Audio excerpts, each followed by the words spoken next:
KPM.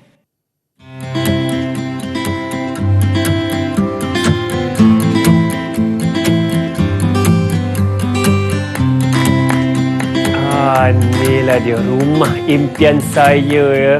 Saya rasa sangat bahagia sekarang. Walaupun perabot belum masuk, walaupun kemasan terakhir belum siap lagi, tetapi inilah pembinaan yang berkualiti. Tengok, dengan ukuran yang tepat, dengan batu-batu yang tersusun kemas. Saya sangat bahagia sekarang sebab inilah rumah impian saya. Dan agaknya apakah yang kita akan belajar hari ini yang kena-mengena dengan rumah impian saya?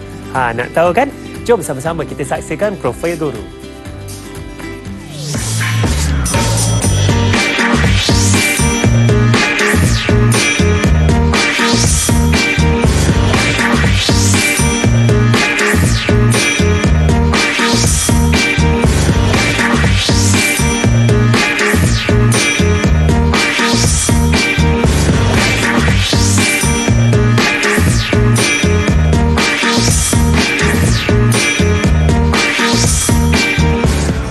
Assalamualaikum dan selamat sejahtera. Anda sedang menonton Sukses SPM 2021 Pecutan di mana di siaran kegemaran anda Didik TV KPM yang bersama saya Hanif Sean, dan sebentar tadi kita sudah saksikan rumah impian saya yang sebenarnya saya rasa sangat cantik. Saya pasti ramai yang setuju cantik ya.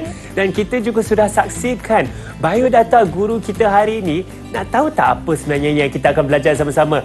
Tentunya pembinaan domestik kertas 1, dan bersama saya ialah guru kita iaitu Cikgu Nur Akmal binti Hassan, guru kanan mata pelajaran teknik dan vokasional dari SMK Bahau Negeri Sembilan. Assalamualaikum Cikgu. Waalaikumsalam. Cikgu apa khabar? Alhamdulillah sihat. Ya Cikgu, dengan 12 tahun Cikgu pengalaman mengajar ni, saya pasti banyak benda yang Cikgu nak kongsi dengan kawan-kawan saya di rumah. Betul-betul Syul. Banyak sangat yang Cikgu nak kongsi dengan murid di rumah untuk SPM kali ini. Betul Cikgu. Untuk segmen 1 ni apa yang Cikgu akan berikan fokus? Segmen 1 Cikgu akan fokuskan mengenai format dan juga bentuk-bentuk soalan dan juga pembagian markah untuk kertas 1 SPM. Baik, saya rasa itu sangat penting yang murid-murid di rumah pun mesti dah tak sabar-sabar nak tengok. Cikgu, boleh kita mulakan pembelajaran kita hari ini? Boleh. Silakan Cikgu. Okey.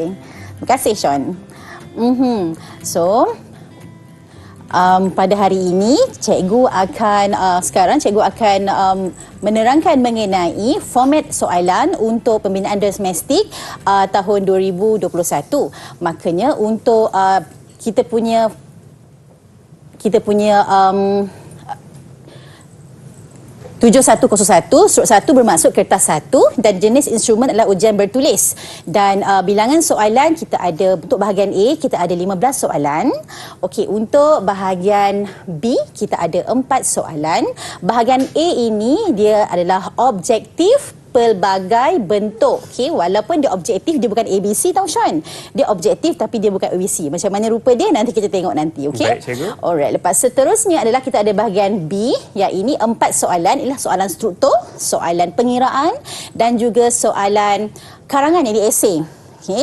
Baiklah, seterusnya okey, kita tengok bahagian A. Kita ada untuk 15 soalan, kita akan ada 60 markah untuk 15 soalan tersebut. Bermaksud satu soalan tu ada 5, 4 ataupun 3 markah bergantung kepada soalan. Dan bahagian B kita ada, iaitu 4 soalan, kita mempunyai 40 markah dan bermaksud satu soalan adalah 10 markah. Alright, so semuanya akan jadi 100 markah. Tapi Sean tahu tak, sebenarnya walaupun dia 100 markah, kertas 1 ini dia hanya membawa 40 markah daripada SPM. Oh, 40 markah. Adakah itu ada kertas lain, Cikgu? Ya, sebab kita ada strok 1 bermaksud kertas 1. Bermaksud kita ada kertas 2. Bila kita ada kertas 2 bermaksud 60 markah yang selanjutnya adalah kertas 2. Kertas 2 itu adalah sebenarnya amali di bengkel Sean. Bermaksud daripada tingkatan 1 sehinggalah tingkatan 4 hinggalah tingkatan 5 pelajar buat amali. Markah tu semua ada 10 amali tu. Markahnya akan dikumpulkan dan dia mendapat 60 markah untuk SPM. Dan ujian bertulis ini SPM, dia membawa 40 markah sahaja, Sean. Maka murid-murid ada peluang dalam 2 tahun tu cikgu Ya, untuk dalam 2 tahun 60 tu markah tersebut. murid-murid mengasah bakat, mengasah kemahiran untuk kita masukkan pengetahuan tu dalam soalan bertulis. Sebab soalan bertulis itu adalah apa yang kita ajar dan belajar semasa amali. Makanya walaupun kita nampak dia 40%, tetapi dia menguji kemahiran dan juga teori pelajar yang dah belajar selama 20 tahun tu. So murid-murid tak boleh nak main-main lah sebenarnya, Sean. Memang Betul. tak boleh. Betul cikgu, saya pasti sebab dengan segala amali tu cikgu saya pasti akan juga membantu murid-murid di rumah untuk menjawab soalan untuk kertas satu ni yang membawa beratnya 40%, 40%. daripada markah sepenuhnya untuk kertas pembinaan. Walaupun pembinaan domestik Mata kertas pelajaran satu. pembinaan domestik. Walaupun nampak sikit, tetapi percayalah kalau kita tak buat amali dengan betul, pelajar tak akan dapat kemahiran dan juga pengetahuan untuk masuk ke dalam peperiksaan jawab soalan ke ujian bertulis, Sean. Baik cikgu, saya rasa itu adalah saya rasa bayangan yang terbaiklah untuk format struktur kertas satu ni, dan sebentar lagi guru kita akan banyak lagi berkongsi mengenai pembinaan domestik kertas satu. Pastikan anda jangan ke mana-mana, terus bersama kami di Sukses SPM 2021 Pecutan Didik TV KPM. Didik TV KPM. Didik TV KPM.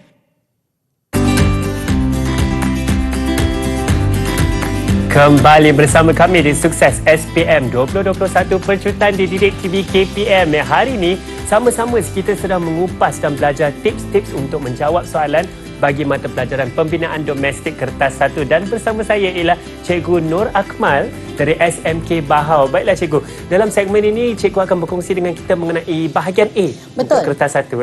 Betul, Hanif. Kita akan cikgu akan berkongsi mengenai bahagian A dan bentuk-bentuk soalan yang mungkin muncul dalam SPM untuk bahagian A yang kita panggil objektif pelbagai bentuk. Okey. Contoh soalan bahagian A untuk modul 1. Ini adalah jadual menunjukkan bahagian simbol alat perlindungan diri. Dia punya keyword kat sini adalah simbol alat perlindungan diri ketika berada di tapak pembinaan. Okay. Simbol yang biasa kita tengok. Okay. Dia bagi simbol dan dia minta nyatakan apakah simbol tersebut. Yang pertama, pelindung pendengaran. Yang kedua adalah paling famous sekarang, pelitup muka. Nombor 3 adalah jaket keselamatan, dan yang keempat adalah goggle. Okey, simbol alat perlindungan diri ketika berada di tapak pembinaan. Okey, nak cikgu tekankan di sini bahawa simbol ini ada nama dia sendiri dan nama dia mestilah betul. Okey. Seterusnya, contoh untuk modul yang kedua. Rajah menunjukkan sebahagian alatan tangan yang digunakan dalam kerja pembinaan. Agak-agaknya, apakah dia punya keyword? Keywordnya adalah alatan tangan. Sebab kita ada satu lagi yang namanya mesin mudah alih. Ini alatan tangan. Makanya, murid harus tahu apakah nama dan kategori dan fungsinya. Tapi kita tengok, apakah soalan dia? Soalan dia adalah pilih dan tuliskan A, B, C dan D bagi alatan tersebut mengikut kategori kerja. Kat sini kategori kerja dah diberi, iaitu kategori melepa dan memasang jubin. Bermaksud murid kena tahu alatan yang telah disenaraikan ni yang mana yang untuk melepa, yang manakah untuk menjubin. Okey, selain daripada murid kena tahu nama, dia kena juga tahu fungsi dan juga kategori kerja. Melepa kita tahu yang B tadi. Apakah B? B adalah ni melepa, dan juga melepa adalah ni melepa B dan D. Ya, betul. Dan memasang jubin adalah yang A dan juga C. Maksudnya tips untuk soalan ni, Sean, dia mesti tahu nama, rupa dan fungsi. Baiklah. Okey, seterusnya. Jadual 3, ini adalah contoh soalan bentuk objektif pelbagai bentuk.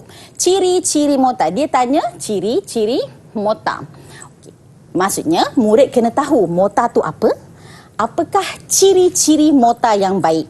Sebenarnya saya pun tertanya cikgu, mota tu apa sebenarnya cikgu? Okey, mota itu, Hanif, adalah kita anggap dalam dunia biasalah gam yang akan melekatkan antara bata dan bata.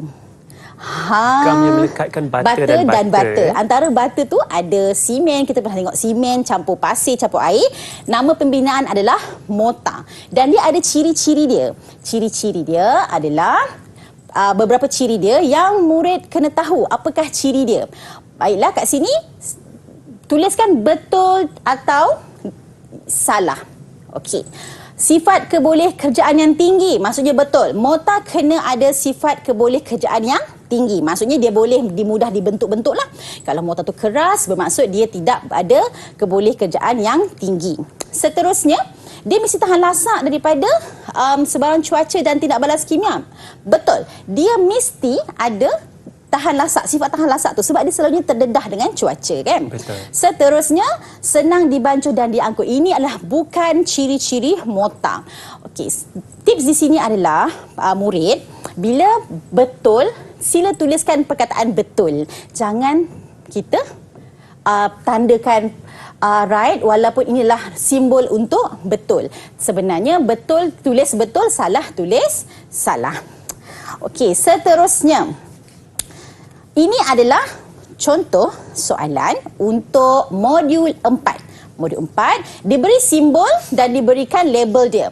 Jadual menunjukkan beberapa simbol piawai, maksudnya simbol yang standard bagi lukisan bangunan. Okey, lukisan bangunan dia adalah merupakan beberapa jenis simbol-simbol. Maka kita tahu ini pintu ke, kat mana tingkap, kat mana dia punya tangga, jenis tangga digunakan. So, dia ada simbol-simbol dia. Okay? Alright. Ni tipsnya adalah pelajar kena tahu. Bila kita tengok simbol, kita tahu dia apa. Pintu ke, tingkap ke, tangga ke, mozaik ke, lampu ke. Macam tu. Dia pelajar, murid kena tahu apakah dia sebenarnya yang dia tengok tu. Seterusnya, okey. Soalan seperti ni, ada simbol dan ada dia punya label. So, murid kena tahu. Pintu gelangsa kembar 3 tu yang mana satu? Ini soalan. Pintu gelangsa. Inilah pintu gelangsa. Bermaksudlah D. Pintu gelangsa. Maksudnya pintu gelangsa bahasa Melayu. Bahasa Inggeris adalah sliding door. Okay, sliding door. Ya, bahasa gelangsa. Melayu dia pintu gelangsa. Selalunya pelajar tak tahu yang pintu gelangsa tu apa. Tapi rupanya sliding door, semua tahu. Macam tu. Tingkap berpangsi tegak. Okey, dia adalah ini C. Cikgu tahulah, sebab itulah kita tahu. Tingkap berpangsi tegak dia tengah-tengah. Berpangsi tu maksudnya dia ada hinge kat tengah-tengah tu. Adalah C. Tangga separuh pusingan. Okey, tangga. Nampak aku tahu. Kita nampak dia adalah tangga separuh pusingan. Tangga ni ada beberapa jenis ya, Dik. Dia ada saya rasa ada 3 jenis tangga. Tangga lurus, tangga separuh pusingan dan tangga penuh pusingan. Okey. Okey, ini adalah B. Dan tingkap berengsel kiri atau kanan. Maksudnya ini adalah A.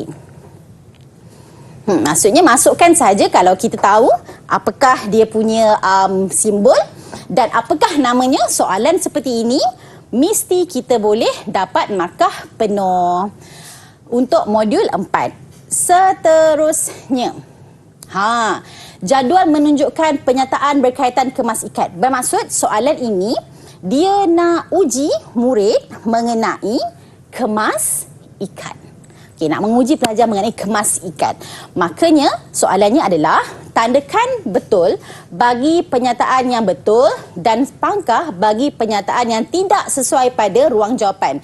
Bermaksud murid kena tahu apa yang betul, apa yang salah mengenai kemas ikat. Okey.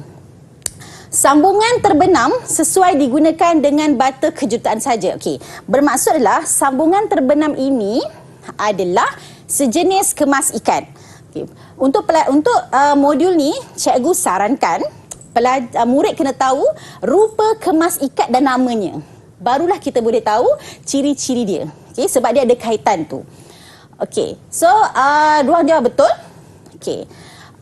Sambungan kunci sesuai untuk tembok yang terlindung daripada cuaca hujan sahaja. Betul. Salah. Kunci bentuk dia macam gini, ya. Begitu. Begitu. Okey. Sambungan ya. Sambungan jejulur sesuai untuk tembok yang akan dilepa. Betul. Okey, betul. Memang betul. Sambungan jejulur memang sesuai untuk tembok yang akan dilepa. Betul. Sebab sambungan jejulur tu akan menolong mortar tu untuk melekat pada dinding.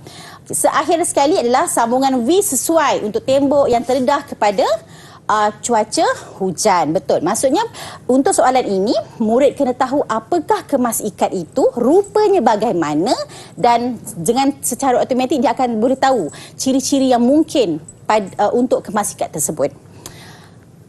Seterusnya ini adalah soalan, contoh soalan bahagian A, bentuk soalan untuk modul mengenai bahan. Jadual menunjukkan jenis-jenis campuran mortar. Okey, kita ada campuran mortar kapur pasir, simen, kapur pasir, simen, kapur dan pasir. Apakah nama dia? Maksudnya murid kena tahu campuran dan nama dia apa. Apakah campuran? Okey, contohnya mortar kompor. Kita tahu simen, kapur dan pasir. Seterusnya mortar kapur dan pasir, senang. Itu senang, cikgu. Ya, senang. Mortar simen dan pasir. Perlu cikgu ingatkan, tulis dia punya campuran tu penuh ya, murid-murid. Jangan tulis separuh-separuh sahaja. Okay. Terus, kita tulis penuh seperti apa yang telah diberikan dalam jadual. Betul, cikgu. Dan saya rasa itu sangat penting. Tadi cikgu ada bincangan mengenai kemas ikat. Kita ada jenis-jenis mortar juga dan komponen campuran dalam mortar tersebut ya. Dan tadi cikgu ada juga kongsikan mengenai simbol-simbol dalam pembinaan yang kita harus kenal, tahu, saya pasti tahu namanya dan fungsinya, cikgu, dalam lukisan tersebut ya. Baiklah, kita akan berehat sebentar dan pastikan anda terus bersama kami dalam Sukses SPM 2021 Pecutan kerana banyak lagi Cikgu Akmal akan kongsikan untuk pembinaan domestik kertas 1. Kita berehat sebentar.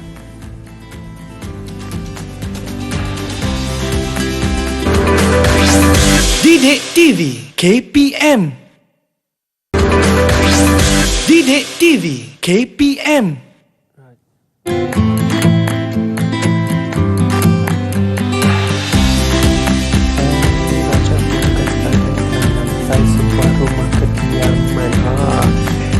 Hai, kembali bersama kami di Sukses SPM 2021 Pecutan di Didik TV KPM. Hari ini kita sedang belajar mata pelajaran pembinaan domestik kertas 1 dan bersama saya ada Cikgu Nur Akmal dari SMK Bahau Negeri Sembilan yang sedang berkongsi tips-tips dan teknik untuk menjawab soalan untuk SPM pembinaan domestik kertas 1, cikgu. Dan sekarang cikgu akan berkongsi dengan kami untuk bahagian B pula. Bahagian B, betul. Baik. Hanif, bahagian B adalah mengenai soalan pengiraan. Pengiraan. Makanya kita pergi kepada soalan. Inilah bentuk soalan pengiraan. Ini adalah bentuk soalan pengiraan untuk modul kemasan. Ini modul Jubin. Kemasan. Kita tengok kat sini, Raja menunjukkan sebahagian pelan lantai sebuah rumah kediaman. Pelan lantai maksudnya pelan daripada atas. Dia ada ruang dan dia punya ukuran. Dan soalan dia adalah, tuan rumah meminta anda untuk menjubin ruang A sahaja dengan jubin biru yang bersaiz 600 mm darab 600 mm. Soalan dia, berapakah bilangan jubin yang perlu anda beli? Cikgu, mengapakah kita harus kira jumlah jubin ini, cikgu, sebenarnya? Jumlah jubin kita perlu kira supaya dia melibatkan kos pembelian. Kalau kita beli terlebih, nanti membazir. Kalau terkurang pula, kita nak pergi, takut kita pergi semula kepada kedai, tengok corak yang kita nak tu dah habis. Betul juga. Tapi cikgu, kadang-kadang ada yang tersalah ukur ke apa. Mungkin ada yang terbeli lebih pula, cikgu. Apakah yang perlu dilakukan kalau kita terbeli lebih? Terlebih-lebih selalunya kita, sebab pembeli atau tuan rumah dah bayar pada kita kan. So jubin tu hak dia. So kita kena beri kepada tuan rumah tu. Pemiliknya lah. Ya, betul, okey. Boleh kita teruskan. So bagaimanakah kita hendak mengira bilangan jubin yang perlu kita beli?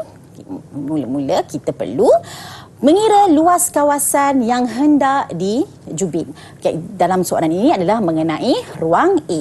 Ruang A ada dua bahagian berbentuk begini.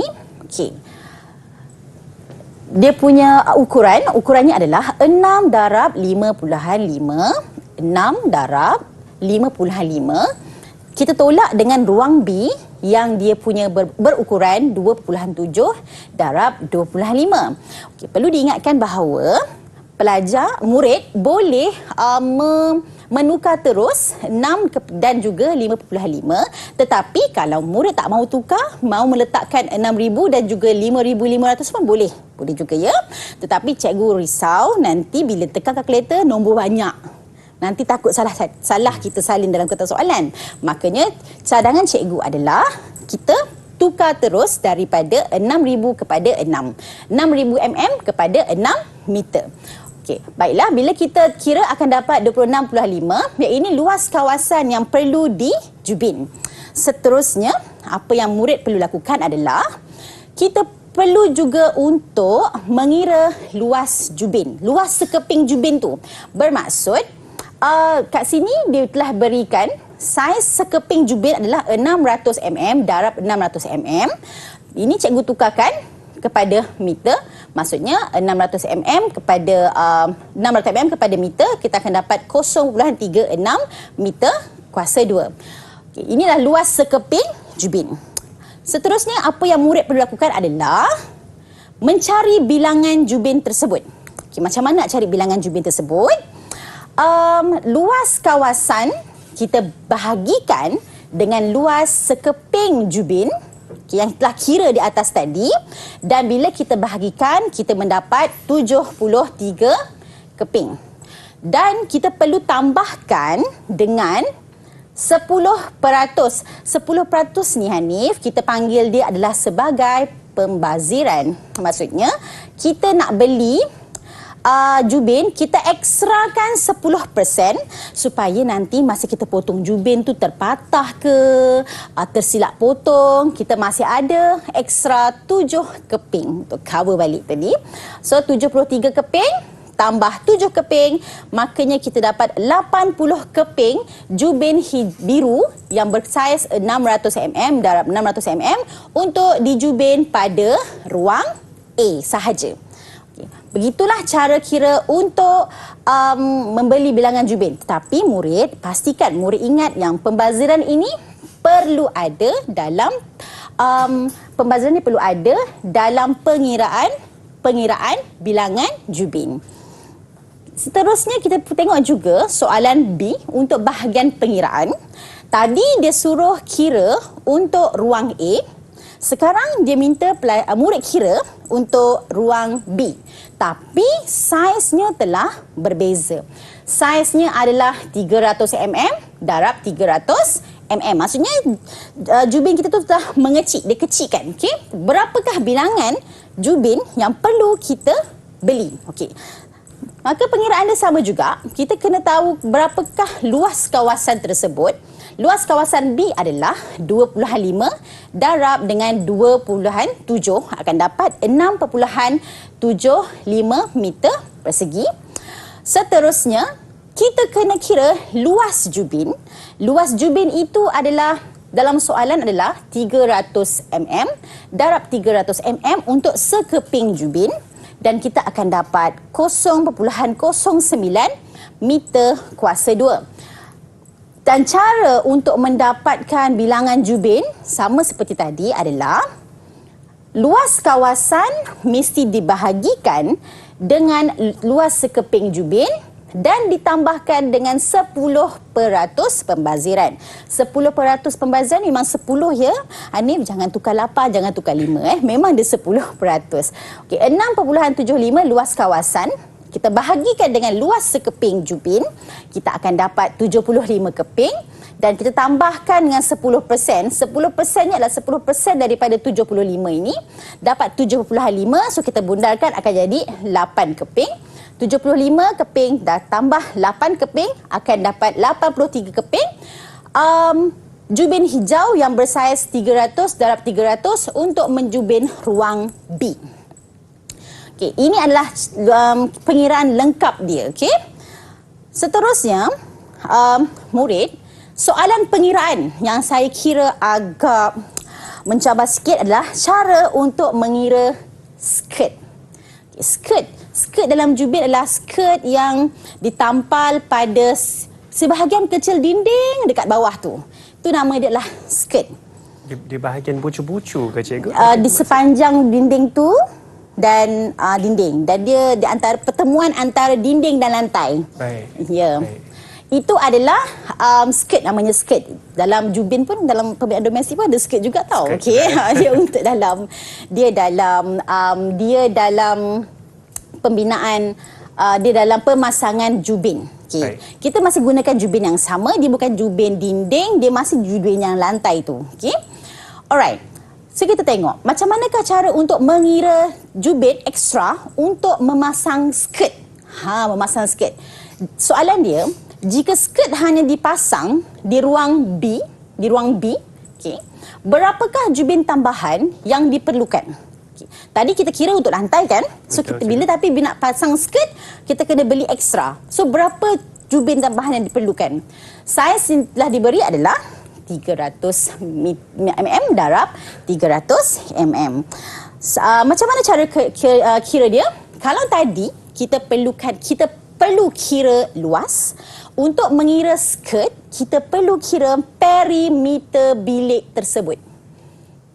Itu berbeza antara mengira bilangan jubin atas lantai dan bilangan jubin untuk skirt. Okay, kita perlu kira perimeter bilik. Perimeter adalah ukur lilit ruang B. Sebab ruang B, soalan dah pada ruang B. So, dia punya perimeter adalah 2.5 tambah 2.7 tambah 2.5 tambah 2.7. So, jumlah perimeter untuk ruang B itu adalah 10.4 meter. Okay. Seterusnya, ini ada dia punya split sikit, okey. Satu keping jubin kita, pelajar murid, kita boleh bahagikan kepada 4 bahagian. Kenapa 4 bahagian? Sebab skirt itu pendek saja kan, kecil saja kan di dinding kan. Yeah. So untuk jubin yang bersaiz 300 mm darab 300 mm, kita bahagikan kepada 4 bahagian. Seterusnya ini dah faham. Satu keping jubin kita bagi pada 4 bahagian. Dan kemudian satu keping ini boleh cover berapa panjang perimeter tersebut. Bermaksud untuk satu keping jubin ni yang kita bagi 4 ni, yang ini dia boleh jadi cover kepada 4 keping. Right, macam ni. Maka daripada hujung ke hujung sini adalah 4 bahagian darab 0.3. 4, 1, 2, 3, 4. Dan panjang setiap ini adalah 0.3. Bermaksud, satu keping jubin ini dia boleh cover sebanyak 1.2 meter perimeter bilik. Seterusnya, apa yang kita buat adalah bilangan jubin 10.4 meter bahagi 1.2 tadi, sebab kita dah kata sekeping jubin ni dia boleh cover sehingga 1.2 perimeter bilik. Bermaksud dan untuk perimeter itu dia perlukan 9 keping jubin. Dan seperti biasa, dia punya pembaziran adalah 10%. Dan maksudnya 10% daripada 9 adalah 0.9. So kita bundarkan jadi 1. Bermaksud bilangan jubin tambahan yang diperlukan untuk membuat skirt pada ruang B adalah 10 keping sahaja. Macam itulah. Betul. Okey, skirt ini tujuannya adalah untuk mencantikkan bilik. Ya, begitu. Dia pertemuan antara dinding dan lantai dan dia ada sikit tu. So tebalnya adalah 1/4 daripada jubin yang bersaiz 300 dan 300 mm tadi. Okey, murid, seperti yang cikgu sarankan, pertama kita terus tukarkan kepada meter. Nombor 2 adalah tekan kereta betul-betul supaya jangan salah kira. Sebab kalau salah kira dari atas, bawah semua akan salah kira. Penting ni sebab soalan macam ini dia direct. Okay? Dia direct, pelajar boleh jawab dengan betul. Kalau ingat langkah dan juga penukaran yang betul, murid akan dapat jawapan dengan betul lah yang ini. Betul, cikgu, saya setuju. Saya rasa jika murid menukar daripada milimeter ke meter itu, maka lebih kurang digit nombor yang akan diperhatikan. Mungkin tak adalah terkurang 1 atau 2 kosong dalam nombornya akhirnya. Betul, Hanif. Dan cikgu katakan, saya pasti pembaziran yang 10% itu juga sangat penting. Jika tiada pembaziran tersebut, maka jawapan terakhirnya pun salah dan kita beli sekadar cukup-cukup. Betul. Kita takut nanti masa kita pasang, tiba-tiba tak cukup. Pergi kat kedai tengok, alamak, kita punya color dah habis. Itu yang kita tak nak lah dalam pembinaan lah sepatutnya. Dan apa lagi yang cikgu sarankan adalah murid ingat langkah kerja pertama, cari apa yang perlu dicari. Kedua, apa yang perlu dilakukan. Dan ketiga, jawapan akhir bolehlah cek 2-3 kali. Ingat ya, untuk skirting kita kira perimeter bilik.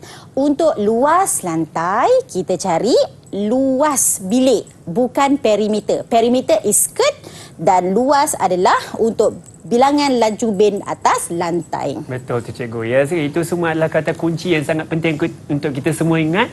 Kita akan berehat sebentar dan sebentar nanti kita akan kembali untuk sukses SPM 2021 pecutan di Didik TV KPM. Kita akan belajar lagi mengenai pembinaan domestik. Berehat sebentar.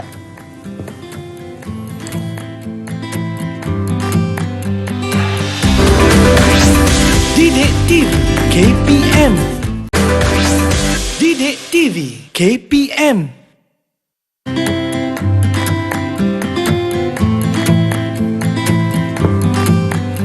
Kembali bersama kami di Didik TV KPM hari ini untuk sukses SPM 2021 pecutan. Sama-sama kita sedang mengupas tips dan teknik untuk menjawab mata pelajaran pembinaan domestik kertas 1. Yang bersama saya ialah Cikgu Nur Akmal yang mempunyai 12 tahun pengalaman dah sudah mengajar mata pelajaran ini.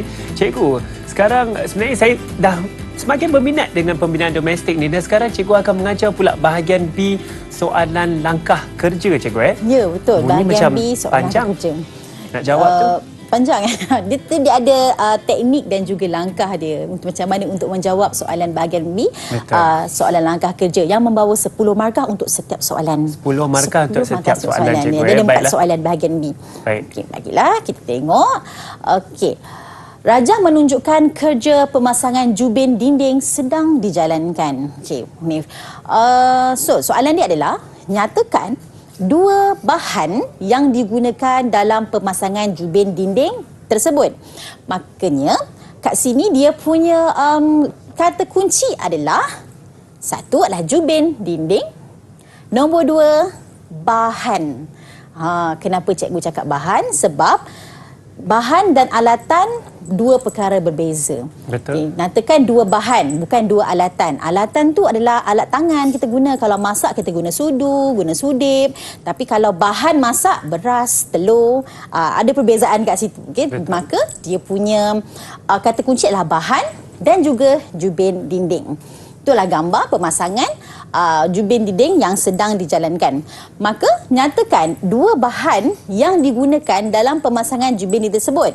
Okey, maka cikgu bagi jawapan jubin lah. Sebab jubin lah bahan yang paling penting dalam pemasangan jubin dinding ni. Kalau tak ada jubin, maka tak boleh jawab lah. Tak boleh kita buat kerja ni. Dan seterusnya adalah simen. Okay, pelajar juga, murid juga boleh tulis jawapan yang lain. Contohnya simen, pasir. Tapi cikgu senaraikan 2 bahan yang paling kritikal dalam pemasangan jubin dinding. Baik. Cikgu, saya tahu jubin pun ada jubin dinding dan jubin lantai, cikgu. Betul. Ada perbezaan antara kedua-dua jenis jubin ini? Ya, ada perbezaan, Hanif. Jubin dinding, kalau kita tengok dia lebih cantik sebab memang kita nampak dia jubin. Tapi sebenarnya dalam pembinaan yang kita lebih tekankan adalah penggunaan dia. Maksudnya jubin lantai selalunya dia lebih bersifat tahan lasak. Sebab kita letak beban-beban yang tinggi di atas lantai tersebut. Kita ada jubin heavy duty untuk letak di porch kereta kan, macam tu. Kalau dinding selalunya kita tak pakai jubin yang heavy duty untuk dinding sebab heavy duty ni lebih mahal sikit, Hanif, berbanding dengan jubin biasa. Jubin biasa. Seterusnya kita tengok soalan esei ataupun soalan karangan dalam pembinaan domestik kertas 1. Terangkan langkah kerja. Macam ini yang cikgu cakap. Kalau kita dah biasa buat amali di bengkel, bermaksud soalan langkah kerja ni kita boleh buat dengan senang sebab kita ingat balik apa yang kita buat di bengkel. Kita ada amali memasang jubin ya, Hanif. 2, memasang jubin lantai pun ada, memasang jubin dinding pun ada. So maknanya kalau murid boleh buat dengan baik, dia boleh buat soalan esei ni dengan senang. Kat sini kalau 8 atau 9 markah, murid mesti boleh dapat jawab kalau dia ingat dan buat amali dengan baik. So kita teruskan. Apakah langkah kerja bagi memasang jubin dinding? Ingat dinding Pertama, sediakan bahan dan alatan. Okey. Murid juga boleh sediakan bahan seperti apa-apa-apa dan juga alatan seperti apa-apa-apa. Tapi yang cikgu sediakan di sini adalah kata kunci. Pertama adalah sediakan bahan dan alatan. Kedua, rendamkan jubin. Jubin apa? Jubin dinding yang kita nak gunakan tadi. Kita perlu rendamkan. Kenapa kita perlu rendamkan jubin, cikgu? Kenapa kita perlukan perlu rendamkan jubin? Sebab jubin ini dia bersifat, selalunya kita takut bila kita tampal jubin di dinding, perkara yang kita paling tak nak adalah jubin tu jatuh balik. Betul? Betul. Dia jatuh balik tu selalunya disebabkan oleh jubin tu dia menyerap air daripada mortar itu dengan terlampau cepat. So dia terlampau cepat mengering. Dan dia bila terlampau cepat mengering, dia akan menyebabkan rekahan kecil kepada mortar yang kita nampak. Dan jubin itu sendiri ada berat dia, betul? So bila dia terlampau cepat mengering, dia berat dan dia akan jatuh. So kita nak menolong supaya jubin itu tidak mengambil air daripada mortar dengan terlampau cepat, maka kita rendamkan jubin tu dulu. Macam tu. Faktor keselamatan jugalah, cikgu. Faktor supaya jubin tak jatuh atas faktor keselamatan, faktor pembaziran, betul. Kita tak nak membazirkan jubin tu. Jubin ni selalunya mahal. Betul. Okey. Dan satu membazirkan masa, membazir masa. Bila kita dah tampal tu, dia jatuh membazir masa sebenarnya. Betul. Dan masa tu kos juga. Ya, betul. Okey. Seterusnya, selepas kita rendamkan jubin, apa yang kita perlu buat adalah bersihkan permukaan dinding yang hendak dipasang jubin. Ini sangat penting sebab kalau kita tak bersihkan permukaan dinding yang kita hendak jubin tu, nanti akan ada gangguan-gangguan yang menyebabkan jubin kita satu, tidak rata dan dia tidak boleh melekat dengan baik di dinding. So membersihkan permukaan dinding yang hendak dipasang jubin sangat penting. Membersihkan dan meratakan pun boleh permukaan dinding yang hendak dipasang jubin. Ini adalah sangat penting. Seterusnya, kita rancang tanda kerja di dinding. Rancang tanda kerja tu maksudnya apa? Kita kena buat sedikit tanda di mana kita hendak mula dan di mana projek itu akan berakhir. Bermaksud kita tak boleh nak tampal sesuka hati di mana. Rancang kerja, alatan kita ada. Tujuan rancang tanda kerja juga adalah untuk memastikan kita punya jubin tu sentiasa cantik. Sebab jubin ni kita nak tengok sepanjang hari. Kalau kita dah tampal dan tak cantik, macam takkan kita nak cabut balik, betul? Tak boleh. Makanya kita kena start itu dengan cantik. Kita rancang tanda, letak dan di mana awal dan di mana letak di mana awal, dan bila dah mula-mula tu okey, cantik, selalunya kita akan susun dan seterusnya dengan lebih cantik. Okey. Ini kerja ni adalah dia berturutan. Sebab tu tadi Hanif, cikgu cakap, kalau kita buat amali di bengkel, kita akan nampak flow kerja tu. Seterusnya, selepas rancang tanda kerja, apa yang murid perlu buat adalah membancuh mortar. Untuk kerja-kerja di bengkel, kita gunakan mortar kapur. Maksudnya latihan. Maksudnya kita pelajar boleh buka balik lah. Kalau sengit kita boleh betul-betulkan kan. Tapi kalau di tempat kerja yang betul, kita mesti membancuh mortar simen ataupun mortar kompor. Mortar simen lah selalunya kita selalu guna mortar. Tetapi cukup untuk murid memberitahu membancuh mortar. Boleh juga kalau murid nak tulis membancuh mortar apa dengan nisbah yang apa. Boleh. Tetapi cukuplah dengan kata kuncinya lah membancuh mortar. Okey, tengok. Flow. Sediakan alat tambahan. Rendam dulu. Bersihkan permukaan dinding, rancang tanda, bancuh. Boleh tak kalau kita tertukar-tukar? Boleh tak kalau kita tertukar-tukar? Tak boleh itu juga. Saya risau jika tertukar antara rancang tanda kerja dengan bancuh mortar. Nanti kalau bancuh mortar dulu kita rancang kerja, mortar boleh kering. Betul tu. Memang sangat betul. Sebab mortar ini dia boleh mengering. Kalau kita tiba-tiba awal-awal dah bancuh mortar, nanti berlaku pembaziran. Sebab mortar ini boleh kering. Itu satu contohlah. Satu contohnya membazir masa, membazir bahan dan sebagainya. Sebab itu, Cik Edu cadangkan, langkah kerja hendaklah mengikut urutan kerja yang betul yang selalu kita buat di bengkel. Okey, seterusnya lepas bancuh mortar kita buat apa? Lepas bancuh mortar kita buat meletakkan mortar di dinding dan di belakang jubin. Selalunya di dinding ni memang susahlah macam mana kita nak lekatkan mortar di dinding, betul? Tapi selalunya kita letakkan mortar di belakang jubin. Dia punya kata kunci adalah meletakkan mortar. Okey, di belakang jubin. Meletakkan mortar di belakang jubin. Okey, boleh juga murid menyatakan meletakkan mortar simen di belakang jubin dan meratakannya, boleh. Tetapi dia punya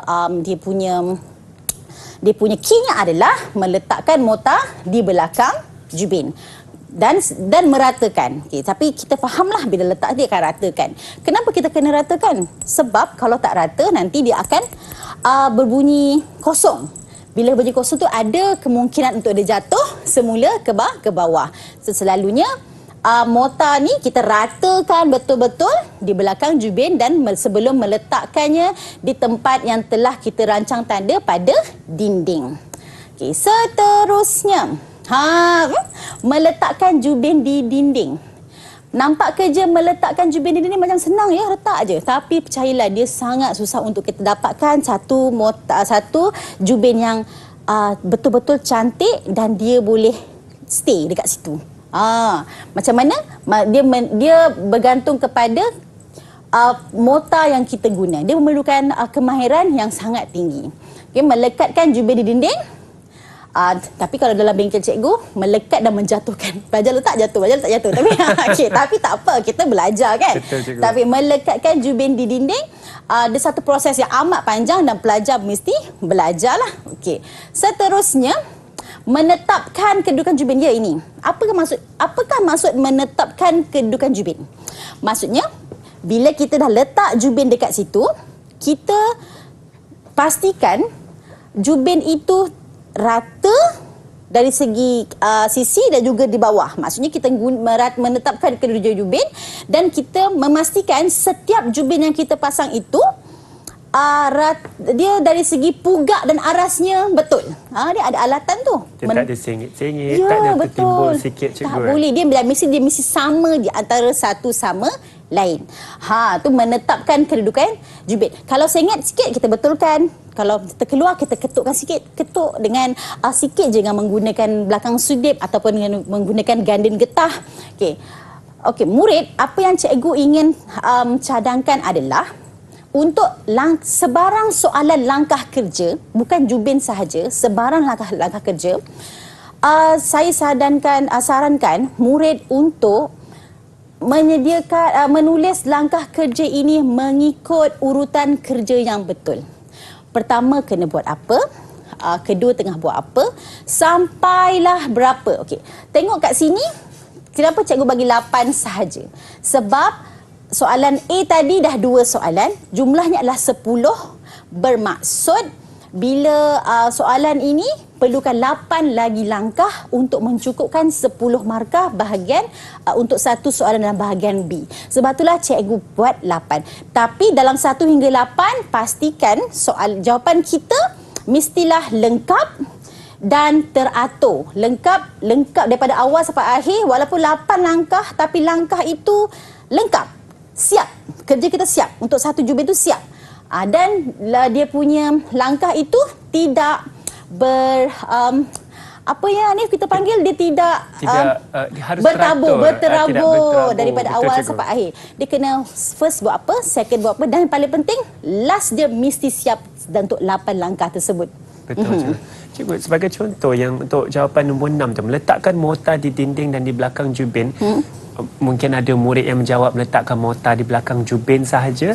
Adakah itu jawapan yang boleh diterima, Betul. cikgu? Sebab dia punya kata kunci adalah meletakkan mortar. Ya, meletakkan mortar. Oh, cikgu cuba ingatkan juga bahawa untuk soalan langkah kerja, jawapan hendaklah bermula dengan kata kerja. Sediakan, rendamkan, bersihkan, rancang tanda lah sejenis kerja rancang tanda, bancuh mortar, meletakkan, melekat, menetap. Perkataan pertama itu hendaklah perkataan kata kerja. Setuju, cikgu. Dan juga kita sudah juga habis di bahagian B untuk kertas satu pembinaan domestik ni. Cikgu boleh berikan rumusan apa yang telah sama-sama kita belajar untuk mata pelajaran pembinaan domestik hari ini? Untuk hari ini, apa yang perumusannya adalah pelajar murid hendaklah tahu isi kandungan apa yang dia belajar, sebab soalan adalah mengenai isi kandungan tersebut. Yang kedua, murid kena tahu apakah kemahiran-kemahiran yang telah dibelajar di bengkel untuk kita aplikasikan dalam jawapan dalam soalan ini. Walaupun hanya membawa 40 markah, tetapi percayalah 40 markah itu sangat-sangat membantu murid dalam mencapai grade yang baik untuk mata pelajaran kita. Hanif. Betul, cikgu. Dan saya percaya daripada yang cikgu sarankan tadi dengan kerja amali dalam bengkel itu, cikgu, bukannya kerja sebarangan, tetapi haruslah kita perhatikan turutan yang betul, kenal pasti alatan dan bahan yang betul, supaya insya-Allah lebih mudah untuk kita menjawab bahagian A juga nanti, dan juga kita ada hasil kerja yang lebih baik. Betul. Saya pasti, cikgu. Cikgu, ada lagi pesanan terakhir untuk murid-murid kita sebelum kita akhir rancangan? Ya, untuk SPM kali ini kita berusaha, masih ada masa untuk kita berusaha, masih ada masa untuk kita belajar bersama-sama, dan insya-Allah cikgu yakin bahawa murid-murid, cikgu dan murid-murid semua nanti kita boleh menjawab dengan baik untuk peperiksaan kita yang akan berlangsung akhir bulan Mac ini. Betul, insya-Allah, cikgu. Dan saya pasti ramai yang tertunggu-tunggu juga untuk menjawab soalan peperiksaan pembinaan domestik ni. Saya rasa tips-tips yang telah diberikan oleh guru kita hari ini sangat membantu, dan saya juga sudah belajar tadi bahagian B, iaitu mengenai pemasangan jubin, alat-alat dan bahan yang diperlukan, dan yang penting seperti Cikgu Nur Akmal katakan tadi, haruslah tahu langkahnya satu persatu, ingat kata kunci, mulakan ayat dengan kata kerja. Betul, cikgu. Betul. Saya pasti itu sangat penting, ya. Dan dengan itu saya rasa tercapailah objektif kita hari ini, cikgu, untuk mengetahui dan mempelajari tips-tips dan teknik menjawab kertas soalan SPM untuk mata pelajaran pembinaan domestik kertas 1. Dengan itu saya ingin mengucapkan ribuan terima kasih kepada guru kita, iaitu Cikgu Nur Akmal binti Hassan dari SMK Bahau Negeri Sembilan. Terima kasih banyak-banyak, cikgu. Ya, sama-sama. Dan juga kepada murid-murid dan rakan-rakan saya di rumah, ya, terima kasih kerana bersama kami hari ini. InsyaAllah kita ada banyak lagi yang ingin dikongsi. Teruskan belajar dengan kuat di rumah. Pastikan anda semua minum cukup air, cukup rehat dan makan makanan yang gizi seimbang. Nama saya Hanif Shaun. InsyaAllah kita akan jumpa lagi di Sukses SPM 2021 pecutan di Didik TV KPM.